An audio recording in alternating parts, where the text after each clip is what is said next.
Tom here with you this morning for Rural Focus, and we're catching up now with Cassandra Clayforth, who is the Regional Education Manager with the Cancer Council of WA. Good morning, Cassandra. Morning, Tom. So, Cassandra, you've been running the Find Cancer Early campaign for a while now. Just can you refresh for the listeners, what is it about? Yeah, so Find Cancer Early is about helping regional people in WA over the age of 40 become aware of common cancer symptoms and just motivating them to visit a doctor, clinic nurse or Aboriginal health worker earlier if they notice any symptoms. And so why did you develop this campaign in the first place there, Cassandra? So we developed it because unfortunately regional people have poorer cancer survival compared to their metropolitan cousins. So that's why we developed it, Tom. Okay, so why is it that regional people have poorer survival rates with cancer? Yeah, so some research in WA that was published in 2013 showed some bottlenecks along the diagnostic pathways in WA, and they're now being addressed. But in addition to that, there was also evidence that regional people delay seeking help.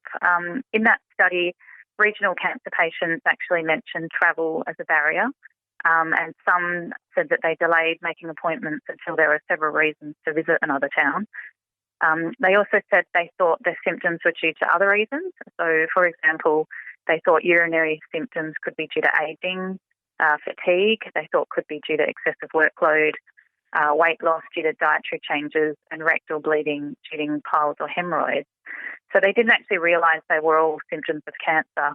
And some people said they actually self-managed their symptoms. So, for example, one participant had developed severe diarrhoea and wore incontinence pads for many weeks before actually seeing a doctor. So pretty much our message to all your listeners is if you have any symptoms, please see a doctor as early as possible, because the earlier it is found and diagnosed, the earlier the treatment and the better the outcome. Yeah, great approach there. So on another side of that coin then, has COVID-19 impacted cancer diagnoses at all? Yes, I'm really glad you asked that, Tom. The Victorian Cancer Registry have actually noticed 10% or 2,500 fewer cancers registered between April and October of last year, which they do anticipate will translate to cancers diagnosed at a later, more aggressive stage, meaning potentially fewer treatment options and worse outcomes. So this drop in cancers diagnosed during COVID has also been seen in other countries as well, and could be devastating for patients, families and loved ones if it does translate to later stage cancers. Yeah, absolutely. So, Cassandra, then could the same pattern be seen here in WA, do you think? So WA's Cancer Registry is only just at the stage of coding WA's cancers from last year, so we just don't know that yet. However, in June of last year, Cancer Council WA surveyed over 1,000 people from regional WA and asked if COVID-19 added any barriers to seeing a doctor, being tested or accessing treatment, and a third had actually said yes. The reasons varied, but the main concerns were around catching COVID-19 at the doctors and the testing facilities. Right, okay. So what should people be doing then, Cassandra? So if you're over 40 and you've noticed blood in your poo, in your pee, or you've coughed up blood, or for more than 4 weeks you've noticed problems peeing, unexplained weight loss, a persistent cough, shortness of breath, an unusual pain, lump or swelling anywhere in your body, a new or changed spot on your skin, or changes to your bowel habits, including runny poo, pooing more often, or constipation, or if you've just noticed something unusual for you, then please see your doctor, clinic nurse or Aboriginal health worker straight away.